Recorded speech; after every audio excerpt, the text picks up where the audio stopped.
E logo depois desta visão, procuramos partir para a Macedônia, concluindo que o Senhor nos chamava para lhes anunciar o Evangelho. Amém? Coloque a sua mão no seu coração e repita assim comigo: Senhor Jesus, que eu possa estar atento ao seu chamado e assim cumprir a sua missão, em nome de Jesus, amém. Quem for salvo pode sentar, dando glória a Deus e aleluia. Mateus vai passar um PowerPoint aí para os irmãos. Então, nós vamos iniciar hoje uma série de estudos no livro de Filipenses, assim como fizemos em Tiago, assim como fizemos em Ruth, vamos fazer no livro de Filipenses. Muito obrigado, meu irmão. Faremos no livro de Filipenses, um estudo expositivo, versículo a versículo, por toda a epístola de Filipenses, que Paulo escreveu aos Filipenses. Irmãos, a busca por tranquilidade, a busca por paz, é um desejo que é impregnado na nossa mente e no nosso coração. Todos querem paz, não é? Teve até alguns anos atrás, não sei se década de 70, 80, um conjunto de cantores se uniram a fim de cantar aquela música We Are the World, né? Nós somos, e por assim diante, para proclamar a paz mundial, pensando numa paz mundial. Entretanto, qualquer tentativa humana de encontrar paz em si mesmo, ou nas suas próprias afeições, ou nos seus próprios desejos, projetos, prognósticos, é uma tentativa falha. Prova disso é que nos Estados Unidos se consomem mais de toneladas de tranquilizantes. Estava vendo uma pesquisa da Fundação Francis Schaeffer nos Estados Unidos, e dizem que a quantidade de tranquilizantes que as pessoas usam para dormir chega a ser tonelada. E interessante que os pastores estão entre as 3 profissões que mais consomem esses tranquilizantes para estarem dormindo. Eu conheço pastores que consomem esses remédios, porque senão eles não conseguem a sobrecarga do ministério. Então, essa busca por paz, por tranquilidade, por felicidade plena, é uma busca constante. Os livros hoje, que são os best-sellers hoje de literatura mundial, são sempre livros voltados para essa questão interiorização, de busca por felicidade. Mas Filipenses, essa pequena gema de pedra preciosa, onde há 4 capítulos, apresenta-nos a verdadeira felicidade. Paulo descobre o tesouro da verdadeira vida. Paulo possivelmente foi um dos homens mais felizes do mundo. Este homem aprendeu o verdadeiro segredo da felicidade, olhando para frente, diante de uma possível execução. Mesmo assim, Paulo se alegra, Paulo fica feliz, Paulo regozija. Então, quando puder passar, vamos para o primeiro tópico, onde nós falaremos sobre o porquê nós devemos estudar o livro de Filipenses. Portanto, a carta de Paulo aos Filipenses revela-nos o segredo da verdadeira felicidade. E diz: alegrai-vos sempre no Senhor. Então, Cristo é o motivo da verdadeira felicidade. Além disso, ela revela um homem que descobriu o segredo de uma vida agridoce. Esse é um conceito que nós vamos desenvolver ao longo de toda a epístola de Filipenses. Porque a nossa vida, ela é agridoce, não é? A nossa vida é não somente doce, mas a nossa vida também é salgada, às vezes amarga. E nós precisamos descobrir as cadeias da graça dessa vida agridoce. A vida agridoce nas cadeias da graça. é uma coisa que nós precisamos aprender, a viver uma vida agridoce, entender uma vida agridoce. Paulo, ao escrever aqui, ele estava preso, e mesmo assim ele fala constantemente sobre felicidade. Então nós precisamos aprender uma vida agridoce, apesar das cadeias que nós nos encontramos. Além disso, ela revela o segredo da alegria em Cristo, que fala-nos de obediência. Para vivermos uma vida de fato alegre, precisamos viver esta vida em Cristo. João capítulo 17 diz: eu vos dou a minha alegria, para que a vossa alegria seja completa. Ou seja, a verdadeira alegria, assim como a graça, é um favor divino. A palavra graça e a palavra alegria têm a mesma raiz, é a mesma raiz no grego. Então, assim como a graça é um favor imerecido, a verdadeira alegria também é um favor imerecido. Assim como somos agraciados pela salvação, essa salvação vem acompanhada de uma alegria que é perene, uma alegria que é constante, uma alegria que perdura por toda uma vida. Então, para que a nossa alegria seja completa, só pode ser desfrutada em Cristo. Então, sexo, fama, dinheiro, poder, traz uma alegria incompleta. É o que Jesus diz, para que a vossa alegria seja completa. Então, para encher o copo, precisamos de uma dose sobrenatural, e essa dose é dada através de Cristo Jesus. Amém? Pode passar, por favor. A origem da cidade de Filipos, isso é muito importante para nós, para que a gente compreenda alguns termos que são usados por Paulo somente na carta aos Filipenses. Primeiro, quem fundou a cidade de Filipos foi Filipe II, pai de Alexandre o Grande. Quem funda então essa cidade é Filipe II, um general, pai de Alexandre o Grande. Este homem teve como principal idealização modernizar, trazer modernidade às suas companhias, ao seu exército. Com isso ele instaurou ferramentas como as lanças. Não se usava-se muito lanças à época, então ele desenvolve lanças, que são armas pontiagudas e longas, que alcançam maior distância. Por exemplo, havia uma espécie de estratégia romana, quando o exército já estava muito diminuído, eles faziam ao redor de um pequeno grupo, uma espécie de um círculo, cercava aquele povo, colocava o escudo à frente, as lanças estavam carregadas em suas mãos direitas e o escudo na esquerda, e eles iam espetando as pessoas, porque era longa aquele armamento. Então tudo isso foi instaurado por Filipe II. E então ele traz essa modernidade. E devido ao crescimento exponencial do seu exército, ele precisou criar alguns agrupamentos. E ele criou um agrupamento na cidade de Crenides. Foi o primeiro agrupamento. E esse agrupamento foi chamado de Crenides, melhor dizendo, um agrupamento chamado de Crenides. Esse foi o primeiro nome da cidade de Filipos.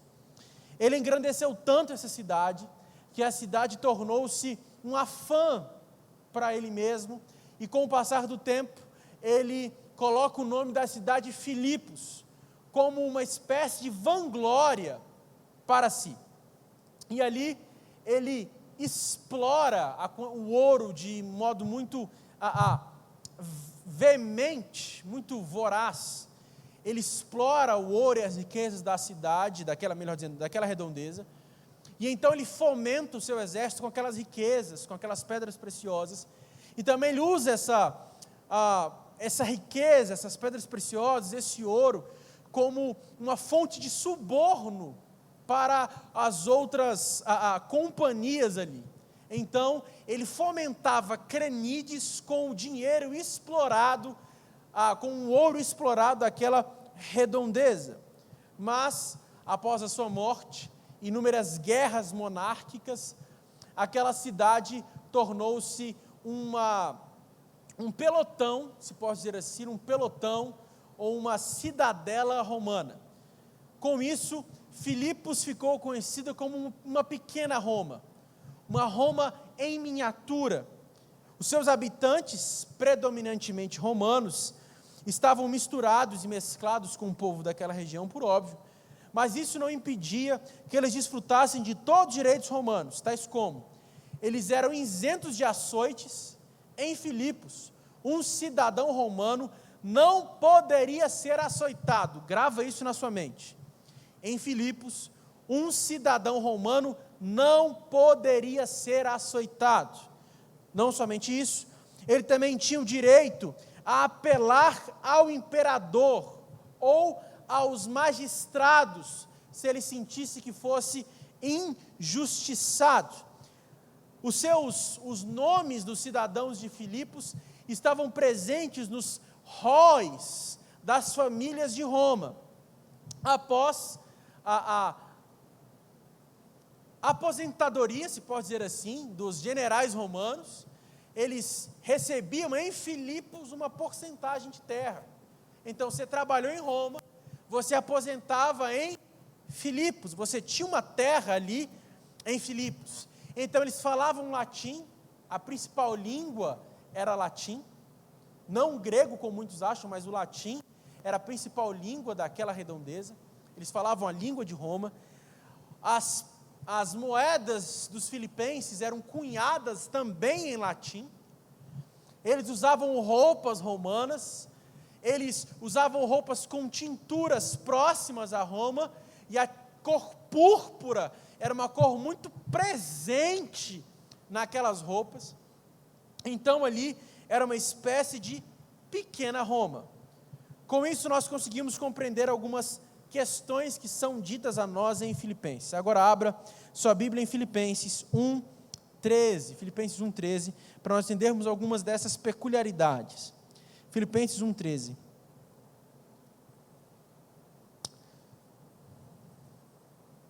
Vamos começar do 12. E quero, irmãos, que saibas que as coisas que me aconteceram contribuíram para o maior proveito do Evangelho, de maneira que as minhas prisões em Cristo foram manifestas por toda a guarda pretoriana. Era essa a guarda romana.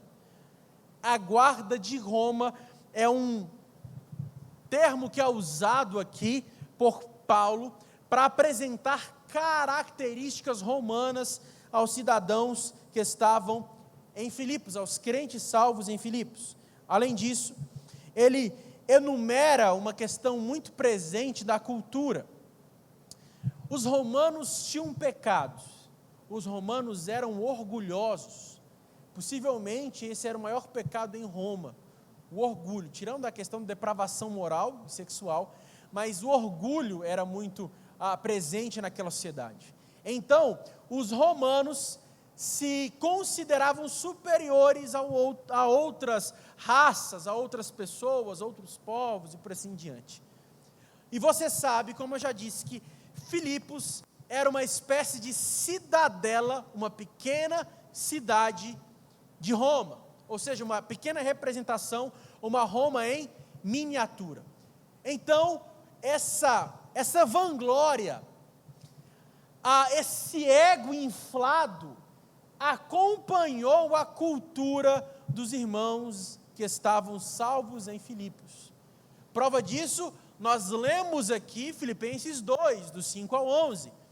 De sorte que haja em vós o mesmo sentimento. A expressão ali não é sentimento propriamente dito, mas é frônesis, ou seja, que haja em vós a mesma atitude que houve também em Cristo, que ele sendo Deus deu por usurpação igual a Deus, mas ele se esvaziou. Ou seja, Paulo usa expressões para retratar características pessoais daqueles cidadãos de Filipos. Ele também fala de questões de vanglória, ele fala sobre uma nova pátria, ou seja, vocês podem se orgulhar de Roma, mas a verdadeira pátria de vocês não tem espaço para soberba, não tem espaço para orgulho. A verdadeira pátria de vocês está em Cristo Jesus. Filipenses 1, do 27 ao 30, apresenta-nos a questão do culto a César, do culto ao imperador. Olha o que diz para nós Filipenses 1, do 27 ao 30. Somente deveis portar-vos dignamente conforme o evangelho de Cristo, para que quer vá e vos veja, quer esteja ausente, ouça acerca de vós que estáis no mesmo espírito, combatendo juntamente com o mesmo ânimo pela fé do evangelho. E em nada espanteis dos que resistem, os que para eles, na verdade, é indício de perdição, mas para vós de salvação, e isso de Deus. Porque a vós foi concedido em relação a Cristo, não somente crer nele, como também padecer por ele, tendo o mesmo combate que já em mim tendes visto, agora ouvis estar em mim.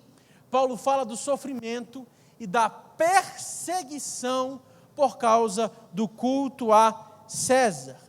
Eles chamam uma expressão histórica, que eles falam que era o Augustales, que eram aquelas pessoas devotas ao Augustus, ao César da época. Então, aquela era uma sociedade idólatra. Por fim, capítulo 4, versículo 22, diz para nós uma expressão que está clara, a presença de Roma na cidade de Filipos.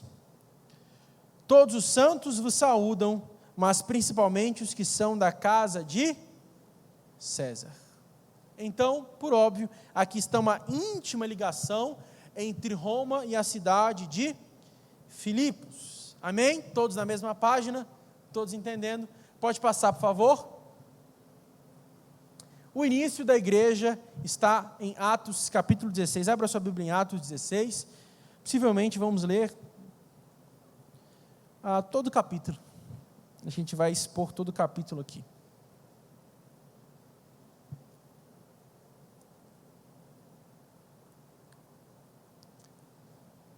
Capítulo 16, versículo 1 diz que Paulo estava em Derbe e Listra,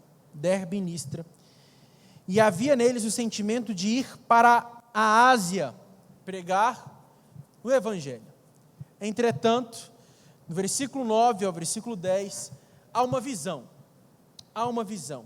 E essa visão é importantíssima para nós.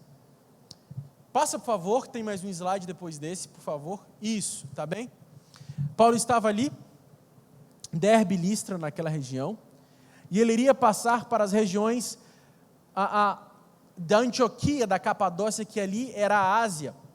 Entretanto, ele teve uma visão de um homem chamando-o para passar para a Macedônia e ajudá-lo. Então, ele estava aqui em Derbe e Listra e teve a visão para passar para Macedônia. Ele faz todo esse percurso e perceba que ali, se não fosse essa visão, se Paulo não tivesse passado para a Macedônia, provavelmente, ou possivelmente, o Evangelho não teria chegado na Europa e nós não estaremos aqui hoje. Foi por uma intervenção sobrenatural de Deus que nós estamos aqui. Se Paulo tivesse ido para a Ásia, possivelmente nós não estaremos aqui. Mas Deus, em sua soberana vocação, sabia que haveria de salvar um povo no Brasil. Se não tivesse sido convidado ou convocado para ir para a Macedônia, a igreja europeia possivelmente não existiria. Por quê? Pedro estava focado nas regiões principais de Israel, Jerusalém. Se Paulo, apóstolo dos gentios, que anteriormente era conhecido por Saulo entre os judeus, mas é conhecido posteriormente como Paulo entre os gentios, se ele não tivesse ido para a Macedônia, Pedro não teria ido. Porque Pedro estava voltado para os judeus. É muito claro para nós, isso em Atos capítulo 15, é claro para nós o concílio de Jerusalém. Pedro entende que a sua vocação é uma vocação aos judeus. Paulo diz, não, eu vou para aquele povo ali marginalizado, aqueles ali que ninguém quer, é para aqueles ali que Deus me chamou para pregar o Evangelho. Então, Paulo recebe essa vocação divina para passar para a Macedônia. E é interessante isso, reforçar isso em alto e bom tom. Nós não podemos desprezar experiências espirituais. Nós somos pentecostais. Nós precisamos valorizar experiências espirituais. Entende? Nós não somos racionais. Pelo contrário, nós somos, muitas vezes, nós cremos no sobrenatural. Não é? Algumas pessoas perguntam, mas como acontece isso? Acontece assado? A gente não sabe, só sabe que Deus faz. É indiscutível que a denominação que mais cresceu no Brasil, da década de 60 até hoje, é a Assembleia de Deus. Isso é indiscutível. Por quê? Porque a gente comumente, às vezes, desvaloriza a questão acadêmica e valoriza a questão espiritual. Mas existe um segredo na plantação de igreja que ninguém entende. Às vezes a pessoa que vai plantar a igreja não tem conhecimento suficiente. Talvez seja semi-analfabeto. Mas há algo sobrenatural que acontece, que as pessoas vão aos bordões para entrarem na igreja. Isso é claro para nós. O ministério do pastor Antônio Inácio começou debaixo de um pé de piqui. Como vamos entender? Não vamos, porque a obra é de Deus e não nossa. A obra é de Deus. Entenda uma coisa, meu irmão, em nome de Jesus. Você pode ter o melhor plantador de igreja e a melhor localização. Se Deus não operar, nada frutifica. Há uma discussão interessantíssima no City to City, que há em São Paulo, uma discussão com alguns pastores, e um pastor vai falar sobre, olha, nós precisamos viver a intergeracionalidade, nós precisamos ver isso e aquilo outro, pensar em questões estratégicas, administrativas. Eu não sou contra, eu acho que de fato isso deve existir na igreja, mas um pastor presbiteriano disse uma frase que me chocou muito. Ele disse: existe algo sobrenatural na plantação de igreja, e o plantador de igreja precisa de duas coisas: pregar e ter comunhão com Deus, e Deus se encarrega do resto. Deus se encarrega do resto. Normalmente a gente não entende, meu Deus, como é que pode? Essa igreja aqui, onde o vento faz a curva, tem tanta gente. É Deus realizando a sua obra no meio do sobrenatural. Nós não podemos esquecer disso. Há sobrenatural na igreja. Nós continuamos crendo em visões, em profecias, a gente continua crendo em batismo com o Espírito Santo, em libertação, em transformação de vida. Obviamente nós não desvalorizamos a palavra, porque se a palavra não for o cerne do culto, nós estamos gastando tempo aqui, mas nós não desvalorizamos o valor da experiência. E eu digo isso, há espaço para experiência dentro da academia. Há espaço. Há espaço para o pentecostalismo no meio da academia. E te faço um convite, se você for curioso, pesquise sobre hermenêutica pentecostal. E você vai ver que há espaço para o pentecostalismo nas maiores academias deste mundo. Porque se não fosse a experiência de uma visão espiritual, nós não estaremos aqui. O evangelho não teria chegado na Europa, e possivelmente não estaremos aqui. Mas Deus usou uma visão para chamar Paulo para passar para a Macedônia. Então, primeiro ponto, pode voltar, por favor? Pois bem, vamos seguindo. E navegando de Troade, fomos correndo em caminho direto para Samotrácia, e no dia seguinte a Neápolis. depois para Filipos, que é a cidade desta parte da Macedônia, e é uma colônia. E estivemos alguns dias nesta cidade. E no sábado, saímos fora das portas para a beira do rio, onde julgávamos haver um lugar para oração. Assentamo-nos, falamos às mulheres que ali se juntaram. E uma certa mulher, chamada Lídia, vendedora de púrpura na cidade de Tiatira, que servia a Deus e nos ouvia, e o Senhor abriu-lhe o coração para que estivesse atenta ao que Paulo dizia.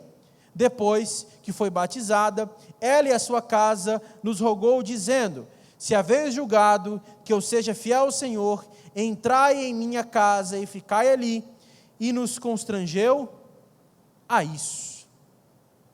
A primeira conversão em Filipos é uma conversão que acontece fora dos meandros da cidade. Acontece fora das esferas sociais comuns. Acontece fora dos portões. Não era costume de Paulo pregar nessas situações. Paulo, ele tinha esse direito por cidadão romano, mas ele era judeu de nascença. O que significa isso para nós é algo claro. Paulo pregava nas sinagogas, mas na cidade de Filipos ele usou outra estratégia, porque ali era uma cidade idólatra, era uma cidade que adorava a César. Então, para onde ele vai? Fora do círculo social comum e vai para as redondezas marginalizadas da sociedade de Filipos. E então ele prega à beira de um rio, onde ele julgava ser um local de oração. Nós precisamos de estratégias no reino de Deus. Precisamos. Nem sempre a estratégia que serve para essa igreja, serve para essa igreja. Nem sempre o que serve no Nordeste, serve no Brasil. Ou serve em Brasília, melhor dizendo. Nem o que serve nos Estados Unidos, serve no Brasil. Por que eu estou dizendo isso? Nós precisamos parar de copiar a ideia dos outros e ver as nossas próprias. Entendeu? Deus tem algo para cada local. Eu, Aaron, por exemplo, não posso copiar a plantação de igreja da Redeemer, lá em Manhattan, que foi plantada por Tim Keller. Não posso, porque ali é uma outra sociedade, completamente diferente do Brasil, e principalmente brasiliense. Eu não posso copiar as estratégias que acontecem, por exemplo, na África, porque é uma sociedade diferente da nossa. Por exemplo, culto em praça pública no Guará hoje não dá mais resultado. Não dá. Isso a gente já fez, nós fizemos evangelismo aqui no metrô algum tempo atrás. A gente evangelizou, falamos de Cristo, levantamos as placas, e aquela comoção que acontecia na década de 80 e 90, hoje não acontece mais. Nós não podemos viver na década de 80 e 90, porque há novas experiências para vermos em Cristo. Gente, a sociedade da década de 50, 60, 70 acabou. Não adianta mais. Hoje somos uma sociedade chamada como pós-cristã na Europa. E o Brasil nós vivemos a passos largos para esse pós-cristianismo. Então nós precisamos de estratégias para o nosso tempo.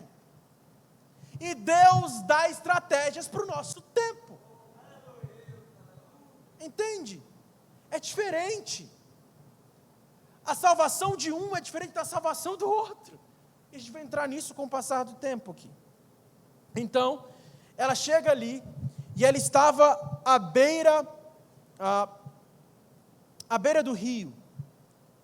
E a Bíblia diz que o Espírito, ou o Senhor, abriu-lhe o coração. Não existem coincidências no reino espiritual, gente. Não existe isso. Para de achar que existe coincidência. Nossa, que coincidência. Não. Nós somos, por ato divino, missionários. Nós vivemos a missio Dei, a missão de Deus. Nós estamos em missão constantemente. Aquela pessoa que está na sua frente, na fila do banco, talvez seja a oportunidade que Deus está lhe dando para falar Jesus para ela. Não há coincidências no reino espiritual. Nós estamos em missão.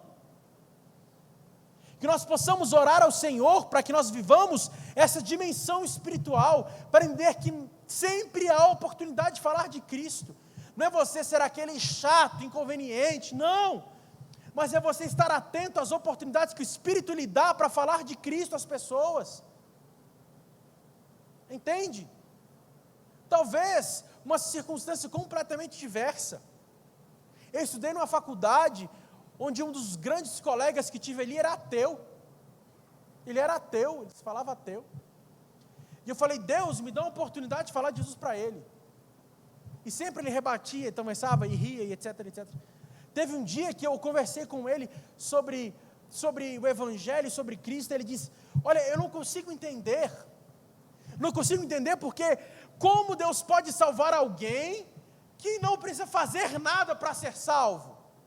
Como isso acontece? Eu falei, você não está longe do caminho, é exatamente isso o Evangelho. Você não faz nada, Jesus fez tudo na cruz por você. A oportunidade surgiu, eu preguei o Evangelho para ele. Com o passar do tempo, ele já fala, não sou ateu, sou agnóstico, não é? E nós cremos nisso, precisamos estar sensíveis à voz do Espírito para pregar o Evangelho em qualquer local. E essa mulher, ela era uma vendedora de púrpura. E aí que mais me choca ainda sobre essa questão da coincidência. Lídia era rica. Lídia tinha money. Ela tinha dinheiro. Ela era empresária. Ou seja, ela não precisava estar lavando roupa à beira do rio. Ela tinha servas para fazer isso. Mas no reino espiritual não há coincidências. Ela não precisava estar ali, ela podia pagar alguém para fazer. Ela era vendedora de púrpura. Não diz que seu marido era, mas falava que ela era vendedora de púrpura. Ela tinha posses. Ela tinha dinheiro. Ela não precisava estar lavando as suas roupas ali, não. Mas Deus, em sua soberana graça, colocou Lídia ao encontro de Paulo. Colocou Lídia ao encontro de Paulo. Ao encontro de Paulo. E ela era, aqui nos diz, que ela servia a Deus. Mas ela é convertida. Como assim ela servia a Deus e ela era convertida? Lídia é o que nós chamamos de prosélita. Ela é uma gentia convertida ao judaísmo. Ela sabia quem era Deus, ela era uma gentia convertida, ela era uma judia prosélita, se podemos dizer assim. Ela converteu-se à religião judaica. Entretanto, ela não era salva em Cristo. Isso deve estar claro para nós. Judeu não tem preferência de salvação. A salvação é somente pela graça em Cristo Jesus e ponto final. A salvação é para o grego, para o judeu, para todos isso. Isso tem funções escatológicas. Escatológicas. Não há distinção.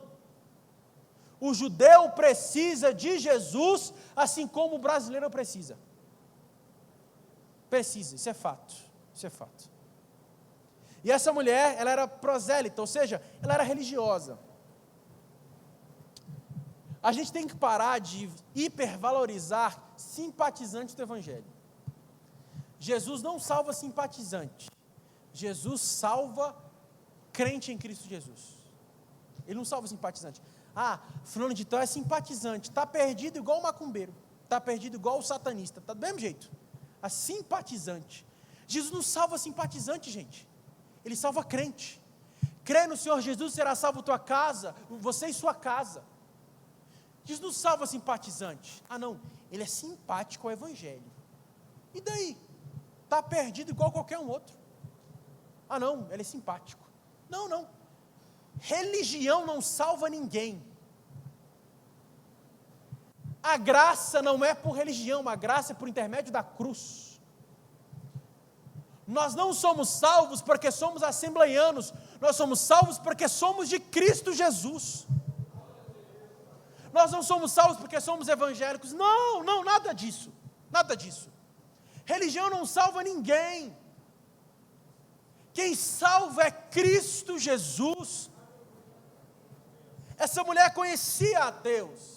Se você olha para a história, para a narrativa de Cornélio, você percebe que Cornélio também ele era um judeu prosélito. Ou seja, ele tinha contato com a religião, mas ele de fato não era propriamente salvo em Cristo. Por isso a pregação de Pedro é uma pregação salvífica, falando de Jesus.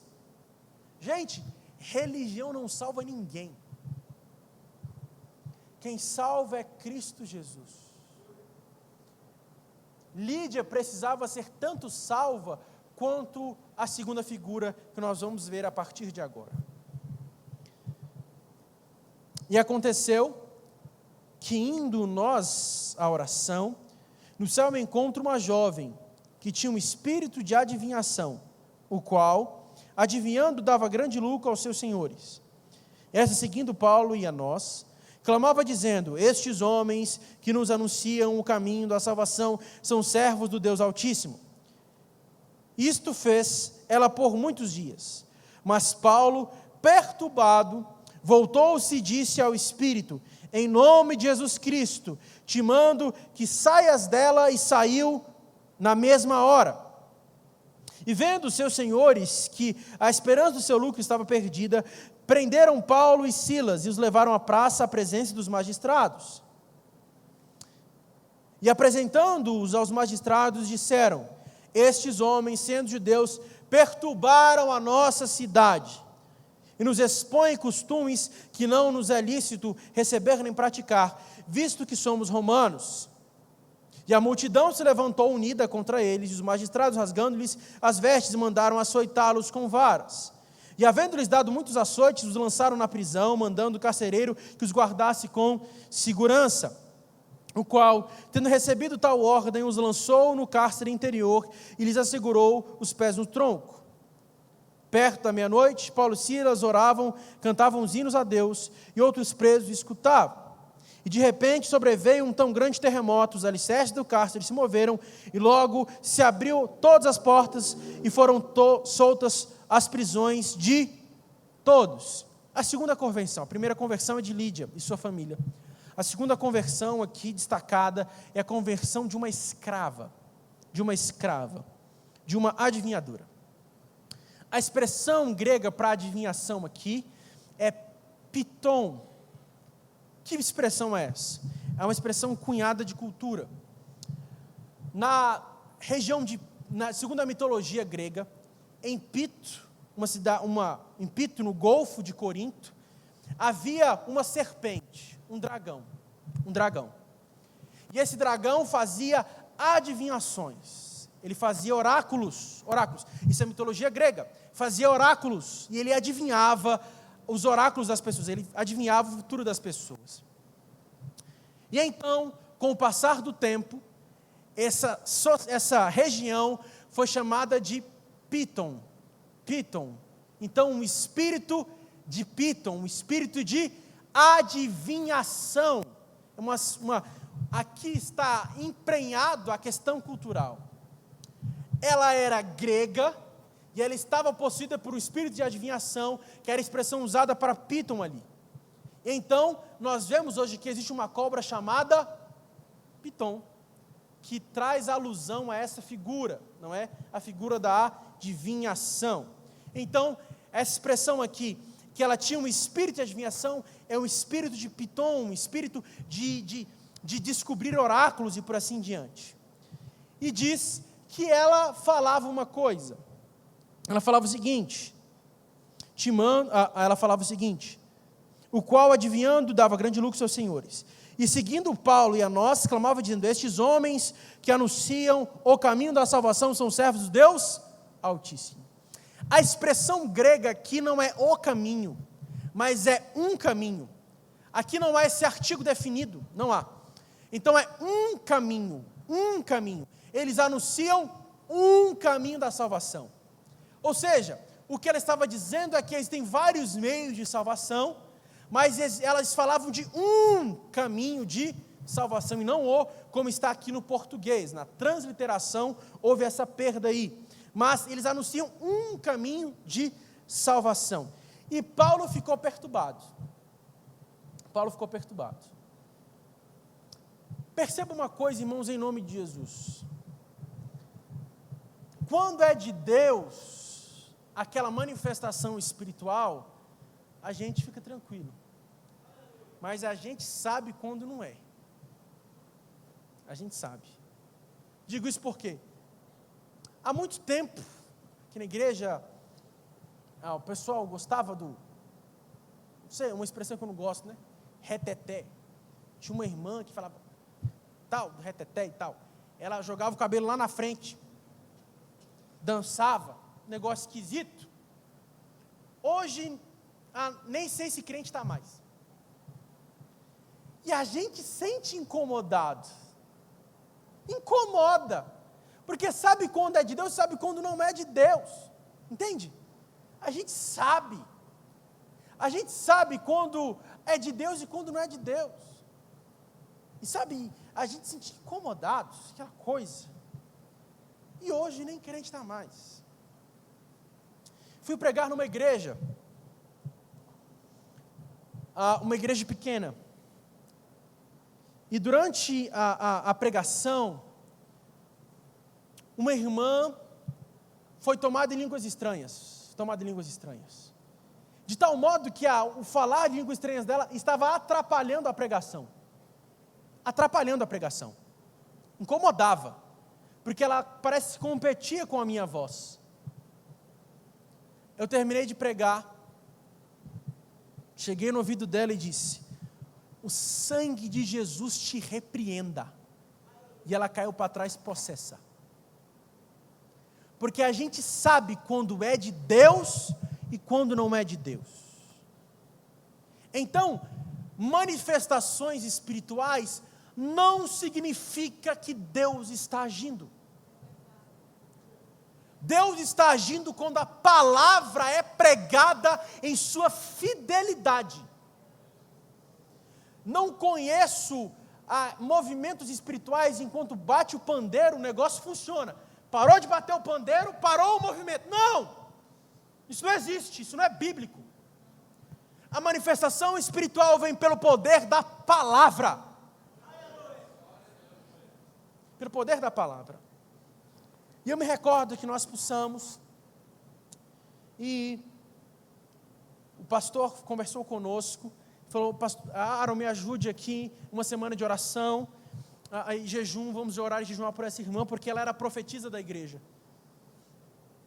E possessa por demônios, e profetiza da igreja.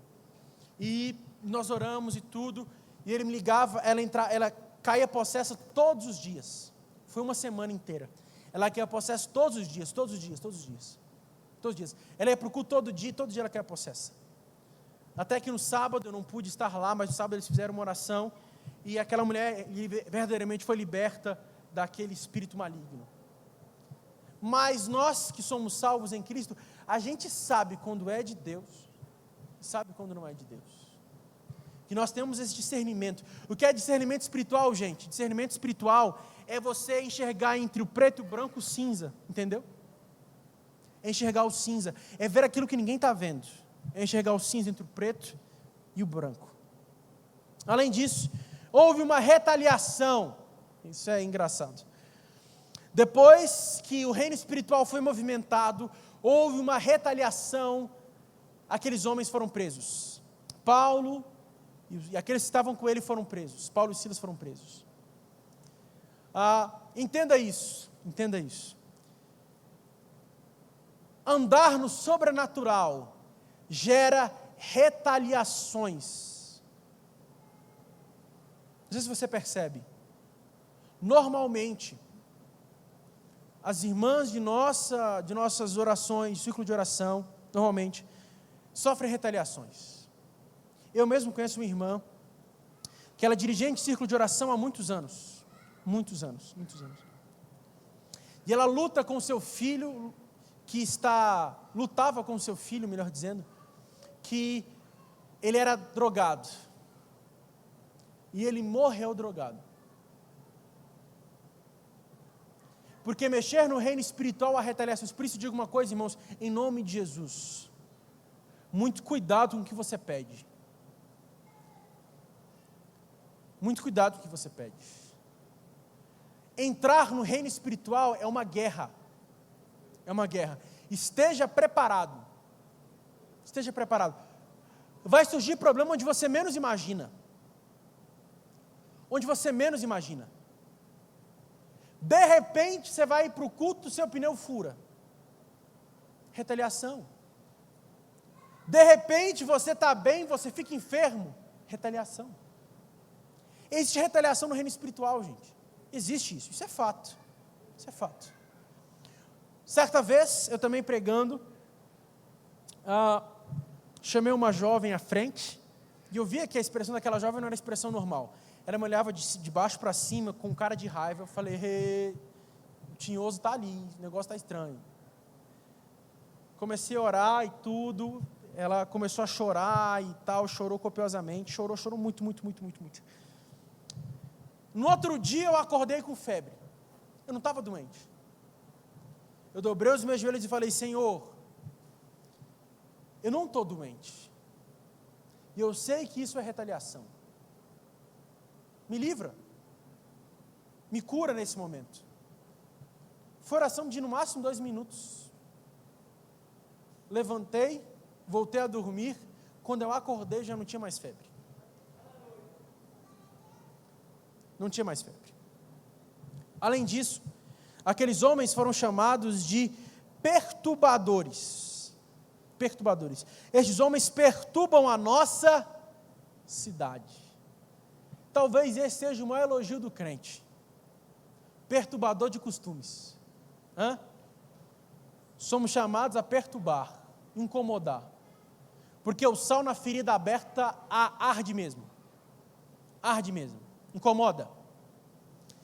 Se você está num ambiente onde a sua presença é uma presença que não incomoda as pessoas que vivem em pecado, repense o cristianismo. Repense o cristianismo. Trabalhei na Câmara Legislativa por um tempo. E eu vi uma situação. Um senhor contando vantagem de suas aventuras amorosas. Começou a falar, mas de repente ele olhou para mim e falou, opa, o Aaron está aqui. Eu vou parar de contar esse assunto. A nossa missão é causar prejuízos ao inferno. Incomodar. Um crente incomoda muita gente, mas 2 crentes incomodam muito mais. Entendeu? Nós somos chamados para causar transtorno no inferno, no mundo, na sociedade. Devemos ser perturbadores, não perturbadores ao ponto de causarmos alvoroço e não é nada disso. Mas a nossa presença incomodar, falar, eu vou parar de falar besteira porque o fulano de tal está na sala. Entendeu? Nas reuniões de família, onde tocam músicas profanas, a sua presença deve incomodar, aquelas pessoas devem mudar a música, porque o que está em nós é maior do que o que está no mundo, em nome de Jesus. Esse é o maior elogio para nós. Esses homens perturbam nossa cidade. O que eles fizeram? Eles só pregaram o evangelho. Eles não levantaram bandeiras, não nada disso. Eles pregaram o evangelho. Porque o evangelho é desconfortável, gente. O evangelho é desconfortável. Quem aqui já leu a Bíblia e sentiu-se desconfortável após a leitura? Levante a sua mão. Já sentiu desconfortável? Pecados que a gente nem se lembrava que tinha começaram a cair à tona. Para que a gente se lembre o quão poderoso é o sangue de Cristo. Irmão, vou te falar um negócio. Se você ler Romanos de 1 a 7, e você não fica incomodado com essa leitura, repense a sua salvação. Porque aquilo incomoda. Aquilo causa constrangimento. Você fala, meu Deus, como pode eu, nessa situação, ser salvo? Aquilo causa desconforto em nós. Isso é desconfortável. E eles perturbaram a cidade. E diz que expuseram os costumes.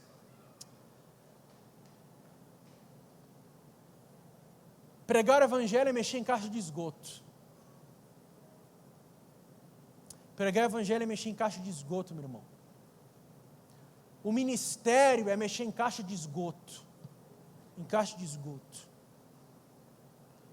E precisamos estar com roupas preparadas para a gente mexer nisso e permanecer limpo. E permanecer limpo. Permanecer limpo. Prossigamos. Então, eles são presos. Estão presos pelo pescoço, pelos braços, e eles começam a cantar. Não sei que hino eles cantavam. Não sei que hino. Se não está na Bíblia, para mim não é importante o hino que eles cantavam. Não está na Bíblia, então para mim não é importante. Eles cantaram algum hino. E aquele hino que eles cantaram, repentinamente causou um terremoto. Um terremoto. Um terremoto. Aquele terremoto fez com que todas as celas se abrissem, as prisões e aquilo que ataviavam eles caíssem, e então um carcereiro disse, e acordando o carcereiro, vendo abertas as portas da prisão, tirou a espada e quis se matar, cuidando que os presos já tinham fugido. Mas Paulo clamou com grande voz, dizendo, não te faças mal nenhum, que todos aqui estamos. E pedindo luz, saltou dentro, e todo trêmulo prostrou-se ante Paulo e Silas. E tirando para fora, disse-lhe, senhores, que é necessário que eu faça para me salvar? E disse, crê no Senhor Jesus, Cristo será salvo, tu e tua casa. E pregaram a palavra do Senhor e a todos que estavam em sua casa. E tomando com ele consigo naquela mesma hora da noite, lavou-lhes os vergões e logo foi batizado, e todos os seus. E então, levando a sua casa, pôs-lhes a mesa, e a sua crença em Deus alegrou toda a sua casa. Primeiro ponto que eu destaco aqui, agora na conversão desse carcereiro. Primeiro, eles cantavam em meio à prisão. Nós precisamos cantar apesar das circunstâncias adversas.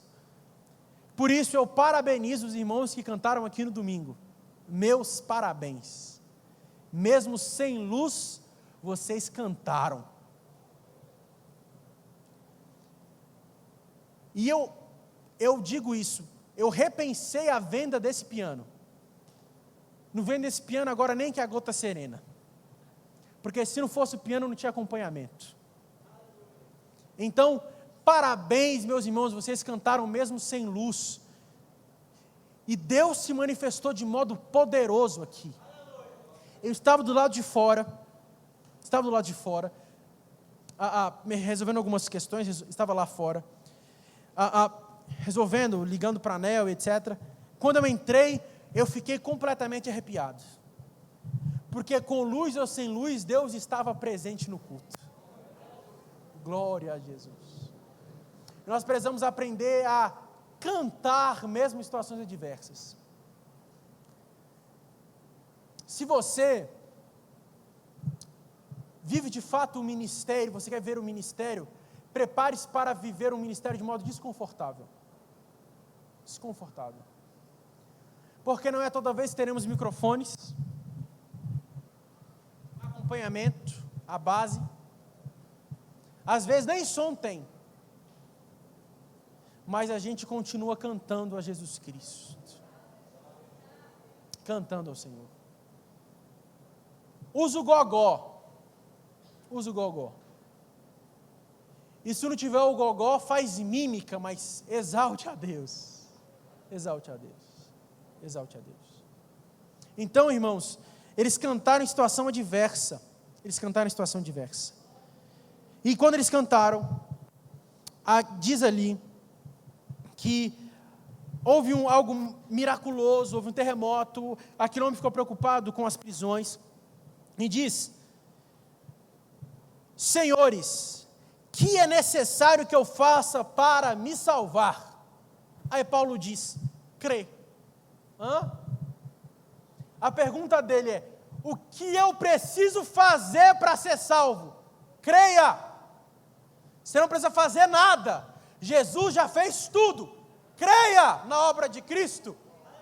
Creia no Senhor e será salvo você e sua casa. Creia. Mas a pergunta é, como ele ficou sabendo? Talvez pelo testemunho das pessoas que estavam próximas, talvez pelos louvores, eu não sei, mas a prova é que nós precisamos entender aqui hoje, é que nós não precisamos de muito para mostrar para as pessoas que nós servimos a Jesus. Não precisamos de muito. As pessoas sabem algo diferente em nós, algo diferente no crente.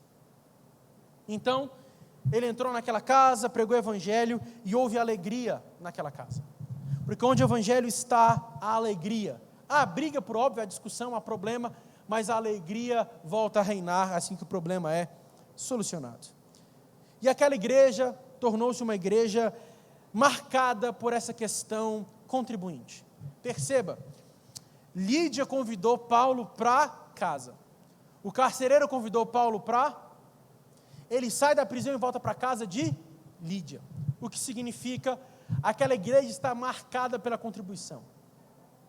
É uma igreja marcada pelo afeto, pelo amor. Eles não ficam somente vendo as coisas acontecerem, eles vão e fazem.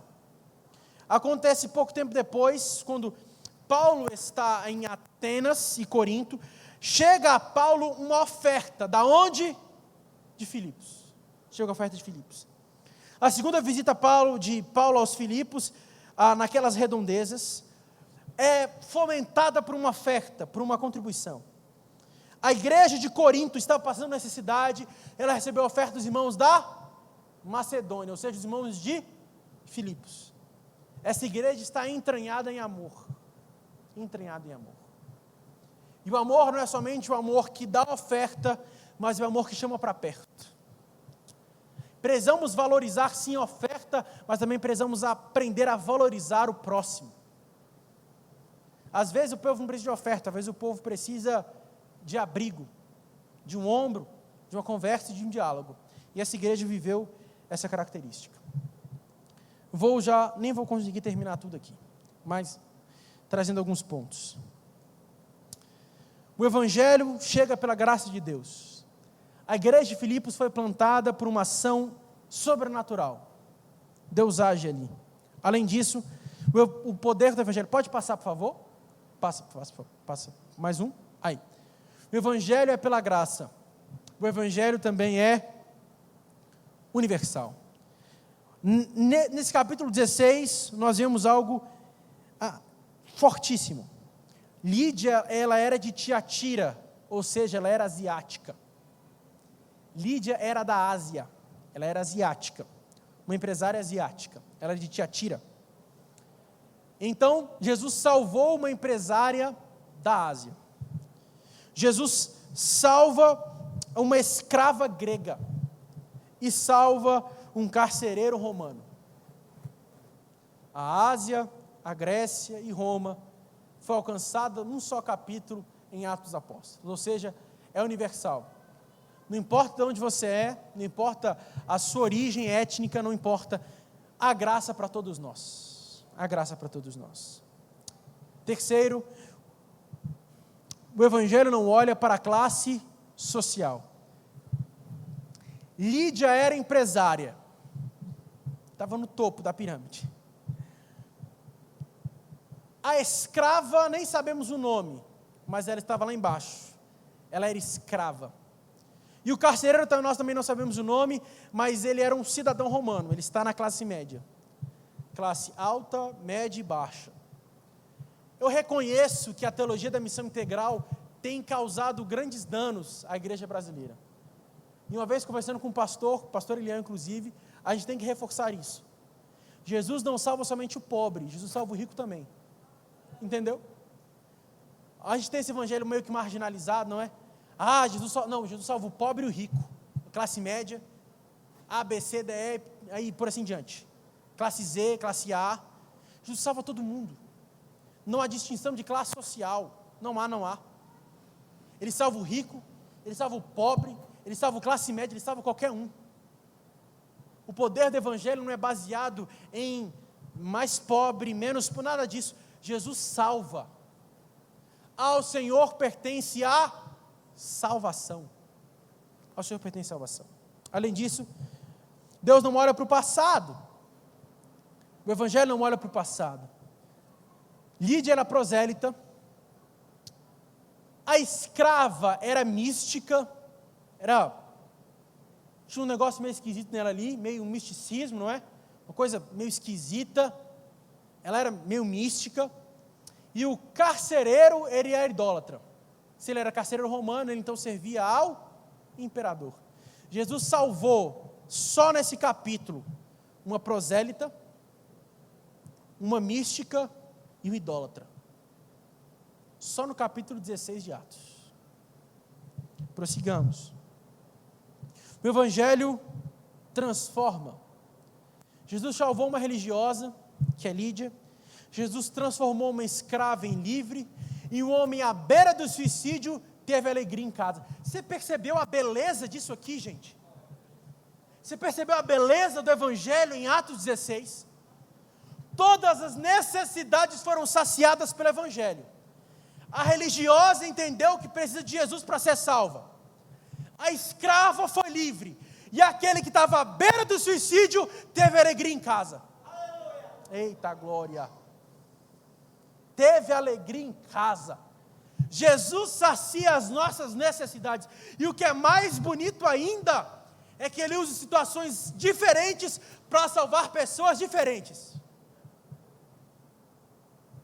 Ele usa situações distintas para salvar pessoas distintas. Nós não podemos limitar o poder da salvação. Não podemos. Gente, eu quero trazer para você uma explicação, uma ilustração breve aqui. Imagine que dois cegos curados por Jesus se encontram. Eles se encontram, não é? Eles se encontram. E eles começam a conversar. Olha, eu fui curado por Jesus, eu era cego. Você era cego, eu era cego. Jesus passou a mão na terra, cuspiu na terra, fez um lodo, passou no meu olho e eu fiquei curado. Não foi Jesus que te curou, não. Porque comigo ele não fez nada disso, eu só fui curado. Aí criou a religião de Jesus com cuspe e a religião de Jesus sem cuspe. Religião de cuspe sem cuspe. Não! Jesus salva, independente da forma como Ele te salvou. Jesus salva uma pessoa como o pastor Jorge lendo a Bíblia. Assim como eu nasci na igreja e fui salvo lendo a Bíblia. Mas Jesus salva, como alguns dos nossos irmãos que entraram aqui dentro, sem ninguém convidar, e falar, eu quero aceitar Jesus. Uma voz falou no meu coração, eu quero aceitar Jesus. Jesus batiza com o Espírito Santo, quando alguém põe a mão, mas batiza com o Espírito Santo pessoas que acordam e levantam, falando em línguas estranhas. Nós não podemos medir os outros pela nossa régua. A obra de Deus é multifacetada. Ele salva do jeito que Ele quer, da forma que Ele quer, da maneira que Ele quiser. Por que eu estou dizendo isso? Eu entrei em discussão esses dias com o meu professor do mestrado. Porque ele é confessional, ele acredita que Jesus só salva através da confissão. Eu falei, como é que é, professor, que só salva por meio da confissão? Vejo os relatos na Arábia, vejo os relatos do Oriente Médio. As pessoas sonham com Jesus e levantam falando em línguas estranhas. Nós não podemos colocar Jesus numa caixinha e falar, Jesus só salva desse jeito. Não! A salvação não é o nosso achismo, a salvação é graça miraculosa de Cristo Jesus.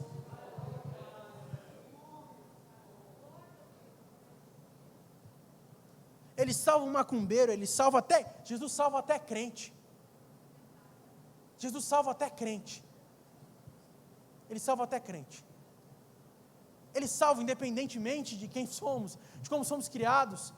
Você às vezes nasceu no berço evangélico, mas Jesus te salvou, porque nascer no berço evangélico significa que é salvo. Jesus salva. E então, há vários propósitos nessa carta. O primeiro deles, pode passar, por favor? Vários propósitos nessa carta. Primeiro, Paulo expressa gratidão pela oferta que foi levada a ele na prisão por Epafrodito. Ele expressa gratidão. Além disso, há uma orientação espiritual.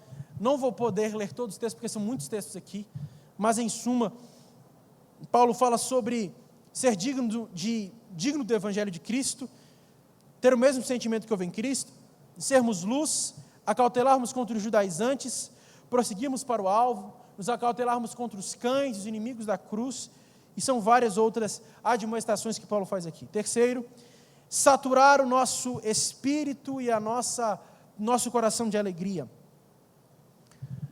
O cerne dessa epístola, o cerne epistolar aqui é alegria.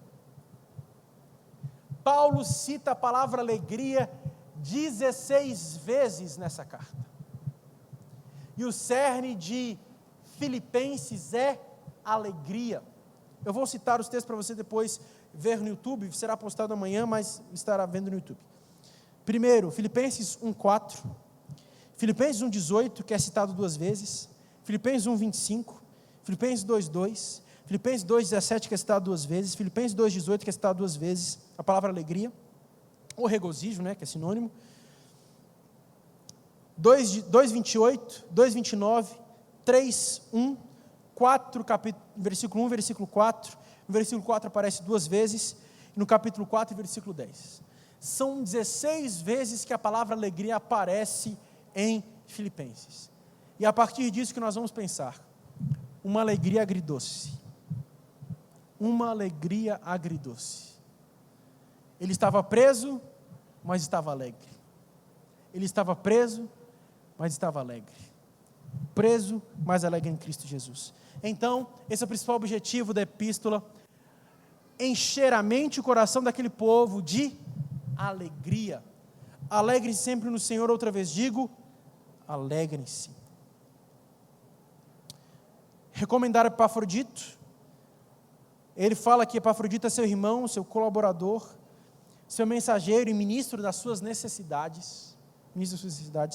Filipenses 2, 28 e 29, depois você pode ler na sua casa. E tem um caráter profilático. Paulo trata um problema interno da igreja. Ele fala de Evode e Sintique aqui, 2 mulheres, possivelmente mulheres importantes na igreja, que tiveram um problema. Entenda uma coisa em nome de Jesus: problemas pessoais na igreja geram efeitos comunitários. Entenda isso em nome de Jesus. Entenda o que eu estou falando. Vou repetir em alto e bom tom. Problemas pessoais na igreja geram problemas comunitários. Problemas pessoais geram problemas comunitários. Problemas pessoais geram problemas comunitários. É impossível você ter um problema com uma pessoa e não afetar o corpo, porque todos nós somos membros de Cristo. Se o seu problema é com o seu mindinho, queridão, sua mãe inteira fica defasada. Então, problemas pessoais afetam a comunidade. Então, aproveite que sábado é Santa Ceia e coloque seus relacionamentos em ordem. Porque problemas pessoais geram efeitos comunitários. Por causa de Evode e Sintique, que havia uma espécie de divisão naquela igreja. Uma espécie de desassociação naquela igreja. E também ele enfrenta problemas externos, como falsos mestres, inimigos da cruz de Cristo, cães, judaizantes e por assim diante. Pode passar, por favor? Onde essa epístola foi escrita? Essa epístola faz parte das epístolas da prisão, juntamente com as epístolas de Colossenses, Filemão e Efésios. Colossenses, Filemão e Efésios. São as epístolas da prisão. Mas aonde ela foi escrita? Paulo foi preso, registrado em Atos dos Apóstolos, em 4 locais. Primeiro, ele foi preso em Filipos, capítulo 16. Capítulo 16, ele foi preso em Filipos. Certo? Capítulo 21, ele foi preso em Jerusalém. Capítulo 23, em Cesareia. E no capítulo 28, em Roma. E em Roma é o tempo onde ele passa mais tempo preso. Há 4 posições sobre onde essa epístola foi escrita. Não vou entrar na questão acadêmica aqui, mas tradicionalmente entende-se que é Roma, por alguns requisitos. Primeiro, ele fala da guarda pretoriana, da casa de César. Ele fala do desenrolar do julgamento. Entenda, Paulo ele era romano por direito. Ele era romano por direito. E então ele evoca o seu direito de ser julgado pelo imperador. Lembra que eu falei para você ficar com isso na sua mente, palpitando, que em Filipos, um romano não poderia ser açoitado, certo? Olha o que acontece no final de Atos 16. E sendo já dia, os magistrados mandaram os quadrilheiros, dizendo: soltai aqueles homens. O carcereiro anunciou a Paulo estas palavras, dizendo: os magistrados mandaram que vos soltassem, agora, pois, saí e ide em paz. Mas Paulo replicou: açoitaram-nos publicamente, sem sermos condenados, sendo homens romanos, nos lançaram na prisão, agora encobertamente nos lançaram fora. Não será assim, mas venham eles mesmos e nos tirem para fora. E os quadrilheiros foram dizer aos magistrados as palavras, e eis que eles temeram ouvindo que eram romanos, e vindo eles dirigiram súplicas, tirando-os para fora, eles pediram que saíssem da cidade. Ele, por direito ser romano, por direito ser cidadão romano, ele evocou para si ser julgado em Roma. E onde acaba o livro de Atos dos Apóstolos? Acaba em Roma, na casa de prisão domiciliar. O livro de Romanos acaba numa prisão domiciliar. Paulo preso em Roma. Então, possivelmente ali foi onde ele escreveu essa epístola, onde ele tinha facilidade de receber visitas. Por quê? Se você lê Filipenses, lê Filipenses na sua casa quando você chegar. Não é do Jogo do Brasil não, possivelmente não terá muitas emoções. Leia Filipenses. São 5 capítulos pequenininhos, são 4 capítulos, melhor dizendo. 4 capítulos, rapidinho, uma sentada você lê. E você vê que muitas vezes parece que está indo e chegando informação. Provavelmente é porque havia facilidade no local. Então, possivelmente atribui-se que Paulo escreveu isso em Roma. Amém? Então, terminando, Paulo coloca as suas características. E eu queria ler com os irmãos alguns versículos. Abra sua Bíblia em Filipenses, já vou encerrar.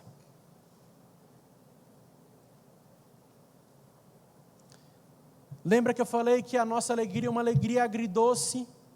Vamos entender o porquê. Filipenses 1, 3 e 4.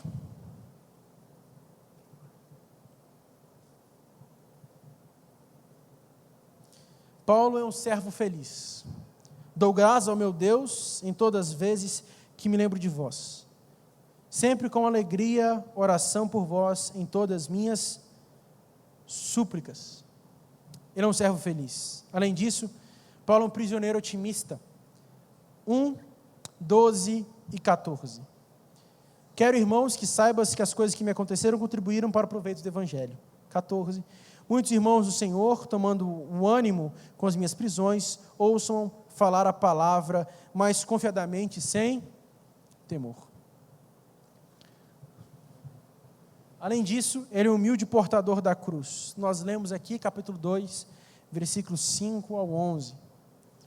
Ele é um administrador solícito, capítulo 2, versículos 19 ao 25.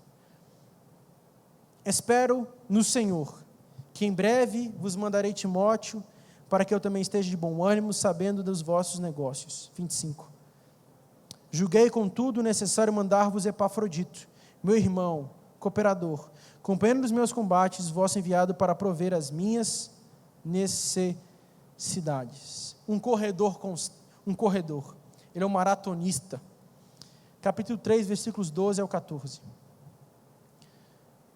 Não que já tenha alcançado o que seja perfeito, mas prossigo para alcançar aquilo que foi também preso por Cristo Jesus. Irmãos, quanto a mim, não julgo que haja alcançado, mas uma coisa faço, esquecendo das coisas que para trás ficam, avançando para que estão diante de mim, prossigo para o alvo pelo prêmio da soberana vocação que está em Cristo Jesus. Um pastor cuidadoso. Paulo entende o problema daquelas irmãs e trata elas. Rogo, Evode e Sintique que sintam o mesmo no Senhor. Peço que a ti também, meu verdadeiro companheiro, que ajude essas mulheres que trabalham comigo no Evangelho, e com Clemente, e com outros cooperadores cujos nomes estão no livro da vida. Um pastor cuidadoso, e todo pastor precisa de homens e mulheres fiéis para desempenhar a sua função. Por último, Paulo é um homem grato. E aqui, para mim, é um dos versículos mais belos de toda a Escritura Sagrada. Eu queria ler com os irmãos.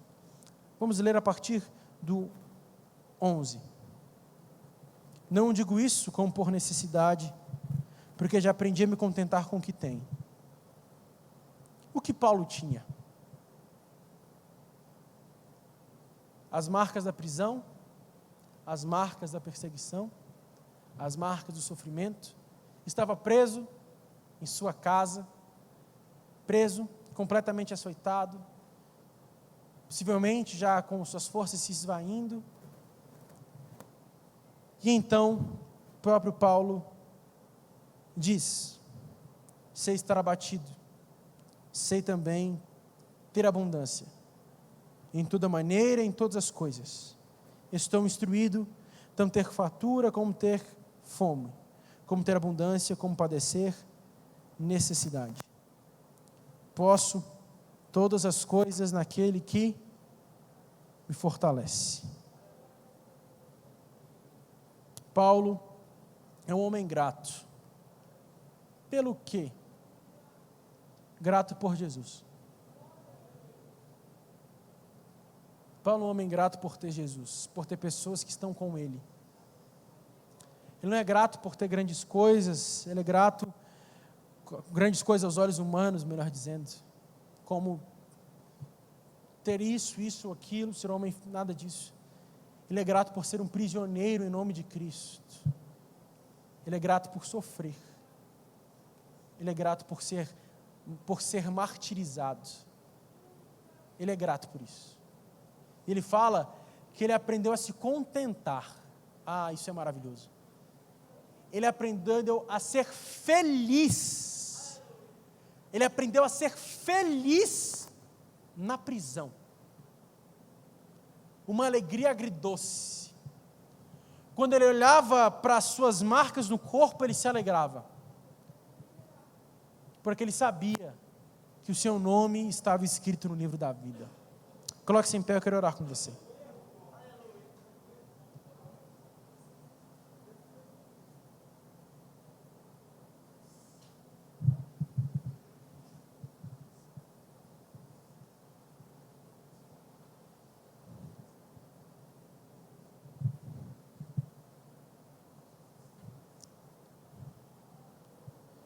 Nós precisamos nos alegrar em Cristo.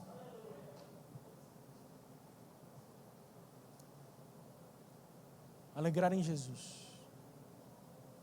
Ainda que nos seja tirado tudo, quem tem Jesus tem tudo, e quem não tem Jesus não tem nada.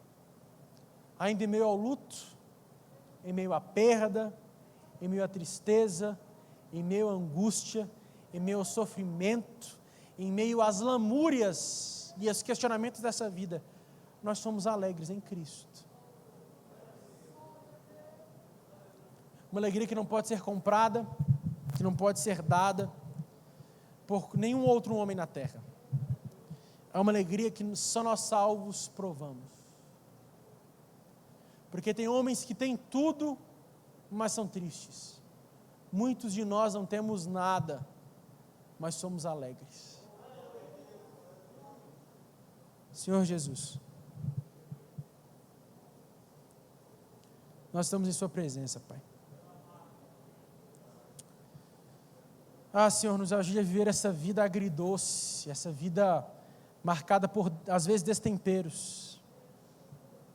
Porque de manhã a gente fica alegre, à tarde a gente fica triste, à noite a gente se anima, às vezes antes de dormir a gente entristece de novo. Mas assim como Paulo, nos ajude a olhar para o nosso verdadeiro contentamento, que é Cristo. Ajude-nos a desenvolver o segredo do contentamento, Pai.